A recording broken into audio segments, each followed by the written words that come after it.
Bismillahirrahmanirrahim. Assalamualaikum warahmatullahi wabarakatuh. Selamat siang. Di sini kami dari kelompok 6 PM RB akan menjelaskan tentang hasil kerja kelompok kami yang dimana di sini kami mengambil judul yaitu implementasi metode kernel perseptron kernel pada dataset yang berisi informasi tentang possum di Australia. Di kelompok kami ada 6 orang yang dimana yang pertama yaitu saya sendiri Alfa Fadu Nugraha, yang kedua ada Hartiti Fadilah, yang ketiga ada Zamalina Cynthia Putri, keempat Sylvia Azharani, kelima Audrey Karisma Damani Huruk, dan yang terakhir yaitu Christian Arvenus Nathanael Biran. Outline atau garis besar yang akan kita bahas pada kesempatan kali ini yaitu yang pertama ada pendahuluan, kedua metode, ketiga ada rancangan permodelan, yang keempat hasil dari pembahasan, dan yang terakhir yaitu kesimpulan. Pendahuluan yang dimana Australia sebagai negara dengan kekayaan alam yang luar biasa memiliki populasi hewan yang unik dan beragam. Salah satunya yang menarik yaitu adalah possum. Possum adalah kelompok mamalia marsupial yang tersebar di Australia dan sekitarnya. Informasi mengenai possum memiliki nilai yang signifikan dalam pemahaman ekosistem Australia, yang dimana pelestarian keanekaragamannya bersifat hayati. Kemudian, metode kernel pada algoritma perseptron menjadi sebuah pendekatan yang menarik untuk menggali informasi yang lebih lanjut dari dataset yang berisi informasi tentang possum di Australia. Metode kernel pada dasarnya merupakan teknik transformasi data yang memungkinkan model machine learning untuk bekerja lebih efisien dalam kasus-kasus di mana data tidak linear secara inherent. Selanjutnya akan dijelaskan oleh rekan saya. Selanjutnya adalah tujuan. Untuk tujuan di laporan kali ini yaitu mengimplementasikan metode perseptron kernel pada dataset possum untuk klasifikasi yang efisien. Yang kedua itu menganalisis dan memahami hubungan antara atribut-atribut fisik possum berdasarkan hasil klasifikasinya. Next. Selanjutnya ada konsep dasar metode, di mana dasar dari metode kernel ini adalah penggunaan dari kernel trick. Dalam machine learning, definisi dari kernel trick adalah metode yang menggunakan klasifikasi linear untuk menyelesaikan permasalahan non-linear, menyelesaikan permasalahan non-linear. Kernel trick mempunyai sebuah fungsi yang disebut dengan fungsi kernel. Kemudian persamaan tersebut merupakan perhitungan normat dengan X dan Y adalah input berdimensi N. Fx dan Fy memetakan N dimensi ke dalam dimensi. Dimensi M mempunyai dimensi yang lebih tinggi dibandingkan N, sedangkan Xy adalah linear product yang dapat dilakukan dengan menghitung Fx dan Fy terlebih dahulu, lalu menerapkan operasi dot product. Perhitungan yang dilakukan sama halnya menghitung satu jarak atau koordinat kartesius antara dua titik atau observasi yang berbeda. Hasil yang akan didapatkan berupa matriks simetris juga bisa juga disebut dengan gram matriks. Next. Metode kali ini yaitu perseptron kernel, yaitu variasi dari algoritma perseptron tradisional yang mampu menangani masalah klasifikasi nonlinear dengan menggunakan fungsi kernel untuk mengubah ruang fitur. Dengan menerapkan metode ini pada dataset possum Australia, diharapkan dapat ditemukan pola-pola yang tidak terlihat secara langsung di ruang fitur aslinya. Selanjutnya akan dibahas deskripsi dataset dengan rekan saya. Selanjutnya ada deskripsi dataset. Berikut adalah deskripsi dari dataset yang meliputi case yang merupakan nomor identifikasi unik untuk setiap individu possum dalam dataset. Yang kedua adalah size, menunjukkan salah satu dari 7 lokasi di mana possum terjebak. Selanjutnya ada form yang merupakan informasi tentang populasi possum yang diamati. Selanjutnya itu adalah sex, yaitu jenis kelamin possum, yaitu male atau female. Yang selanjutnya itu ada age, yaitu informasi tentang usia possum. Jadi ada yaitu panjang kepala possum. Yang selanjutnya ada skull, yaitu lebar tenggorok possum. Ada toe tag, yaitu panjang total possum. Ada tail, yaitu panjang ekor possum. Selanjutnya ada kontrak, yaitu panjang kaki possum. Terus ada cons, yaitu panjang cons kelima possum. Ada S, yaitu jarak dari canthus medial di lateral mata kanan, yaitu ada case, yaitu ukuran lingkar dada possum dalam sentimeter. Terus ada bell, yaitu ukuran lingkar per possum dalam sentimeter. Next.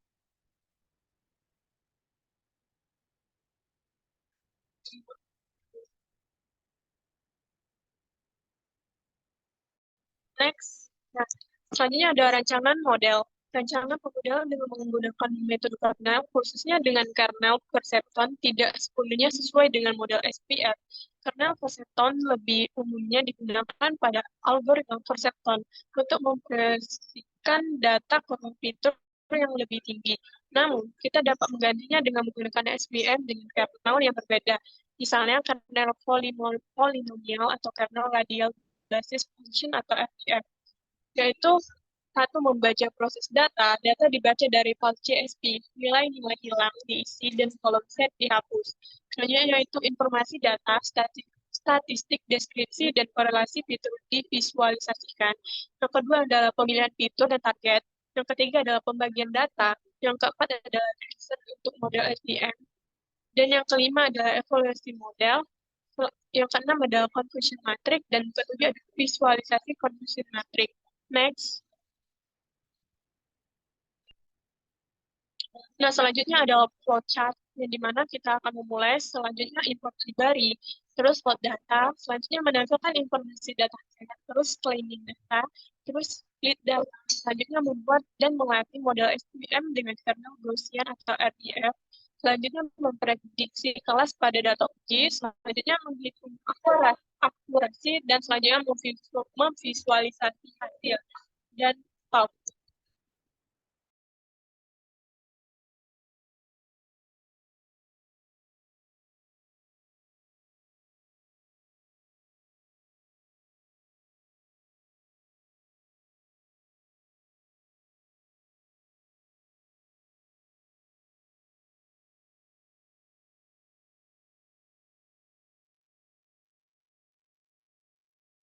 Oke, selanjutnya masuk ke hasil dan pembahasan. Pertama, kita mengimport modul yang digunakan. Yang pertama, kita menggunakan import NumPy untuk operasi numerik. Kedua, kita menggunakan Pandas untuk mengolah data tabuler. Kemudian kita mengimport Matplotlib untuk visualisasi data. Kemudian kita mengimport dataset DSKitLearn untuk mendapatkan dataset bawaan. Kemudian kita mengimport fungsi TestSplit untuk membagi dataset menjadi data uji dan data latih. Kemudian kita mengimport SVC untuk mengklasifikasi menggunakan support vector mesin. Habis itu kita mengimport SPR untuk regresi menggunakan SPM. Kemudian kita juga mengimport metrik evaluasi klasifikasi seperti akurasi dan confusion matrix. Setelah itu kita mengimport simple inputer untuk mengisi nilai-nilai yang hilang. Habis itu kita juga mengimport standard scalar untuk penskalaan fitur. Setelah itu kita juga mengimport Seaborn untuk visualisasi data. Selanjutnya kita melakukan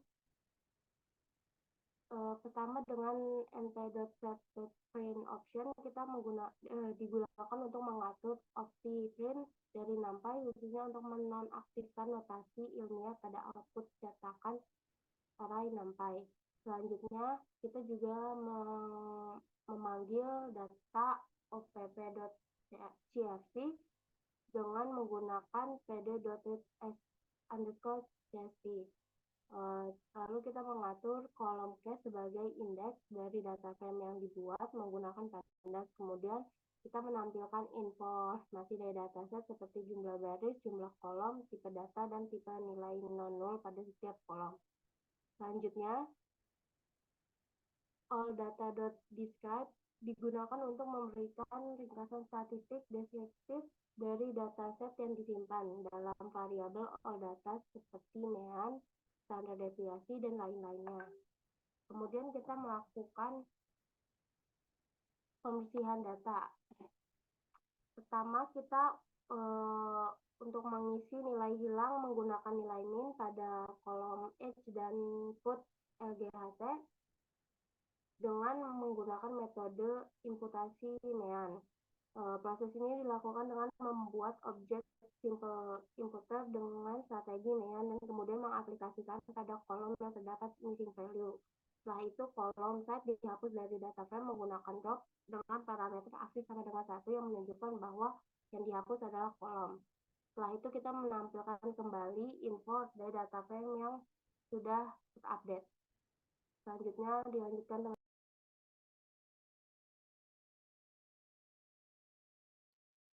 Nah, kemudian ada split data di mana kita menggunakan fungsi all data core dan CNS heatmap, di mana kita telah mendapatkan heatmap korelasi, yaitu memberikan gambaran visual tentang sejauh mana kolom-kolom dalam dataset saling berkaitan. Nah, warna yang lebih terang itu menunjukkan korelasi yang lebih kuat, sedangkan warna yang lebih gelap itu menunjukkan korelasi yang lebih lemah.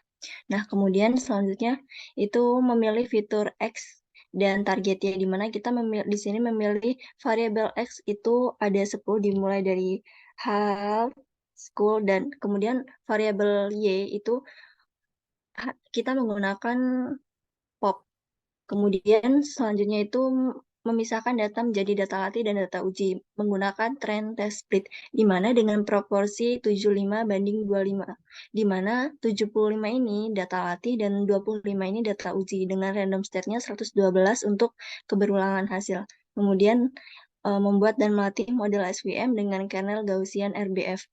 Nah, kita menggunakan kode grid search CV untuk melakukan pencarian parameter terbaik. Kemudian itu ada inisialisasi model CSV dengan kernel RBF.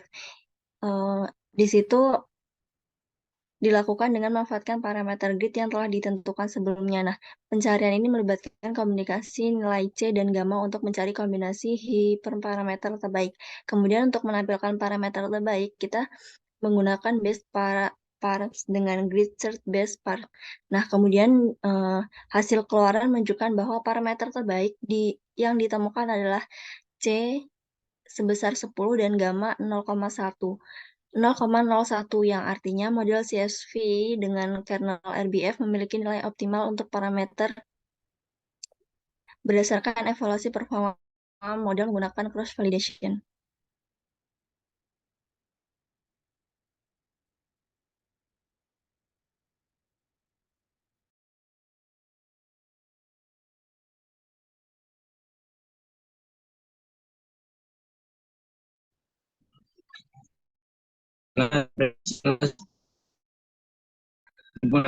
Predik, lalu dihitung akurasinya 100%, kemudian divisualisasi menggunakan confusion metric.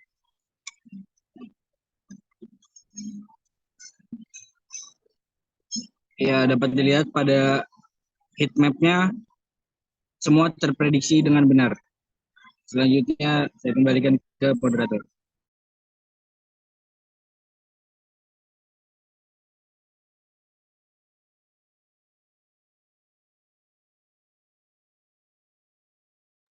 Baik, setelah penjelasan yang panjang dari teman-teman saya tadi, dapat disimpulkan bahwa secara keseluruhan laporan praktikum ini menunjukkan bahwa kami berhasil mengimplementasikan metode perseptor kernel dengan berhasil pada dataset yang berisi informasi tentang possum di Australia. Pendekatan ini khususnya menggunakan model support vektor mesin atau SVM dengan kernel RBF yang dioptimalkan, mampu memberikan hasil klasifikasi yang sangat akurat pada data uji. Tingginya akurasi sebesar 100% ini mencerminkan kemampuan model dalam mengenali pola-pola yang kompleks dalam atribut fisik possum. Hasil analisis dan visualisasi confusion metric turut memberikan wawasan lebih mendalam tentang sejauh mana model dapat memprediksi dengan benar dan di mana terdapat kesalahan klasifikasi. Mungkin itu saja dari kelompok kami. Apabila ada salah kata dan ucapan selama presentasi, kami mohon maaf. Kami akhiri. Wassalamualaikum warahmatullahi wabarakatuh. Selamat siang.